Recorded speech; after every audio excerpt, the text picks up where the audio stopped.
अस्सलाम वालेकुम, मैं मोहम्मद यासिर अली और आज मैं आपसे बात ये करना चाहता हूँ। देखिए, जब भी आपने किसी को कोई भी बर्ड सेल करना है या किसी भी बर्ड की तरफ या पेट की तरफ लाना है, तो काइंडली उसको ग्रीन गार्डन्स ना दिखाएं। क्योंकि देखें, जब आप ग्रीन गार्डन्स दिखाते हैं तो वो बंदा बहुत कुछ, वो कहते हैं ना, सुहाने ख्वाब सजा के आता है। और जब ख्वाब सजा के आता है और वो चीज़ें नहीं होती, तो फिर वो प्रॉब्लम्स होती हैं और वो उस हॉबी में फिर प्रॉब्लम्स क्रिएट करना शुरू कर देता है। वो उस हॉबी में या रहता नहीं है, अगर रहता है तो बहुत सारी प्रॉब्लम्स करता है, कि उसकी सोच जो है टोटली डिफरेंट चेंज हो जाती है। देखिए, जब भी आपने किसी को लाना है, एक तो उसको सच बोल के लाएं, उसको आसानियों के साथ या फ़ायदों के साथ मुश्किलात भी बताएं। जब आप उसको मुश्किलात बनाएंगे तो वो लंबी रेस का घोड़ा बनेगा, लॉन्ग टर्म में रहेगा, तो इससे हॉबी का फ़ायदा होगा। शॉर्ट टर्म प्रॉफिट को मत फोकस करें, लॉन्ग टर्म प्रॉफिट को फोकस करें। आपकी हमेशा प्लानिंग जो है वो लॉन्ग टर्म होनी चाहिए as compare to short term हो।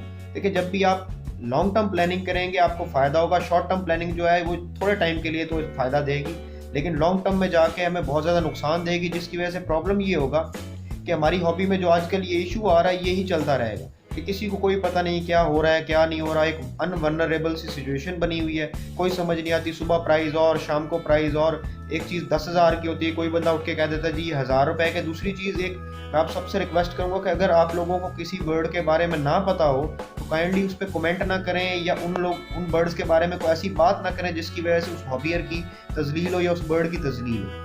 प्लीज़ आप सबसे रिक्वेस्ट है कि हॉबी को इज़्ज़त दें, एक दूसरे को इज़्ज़त दें और एक दूसरे के साथ मिल के चलें।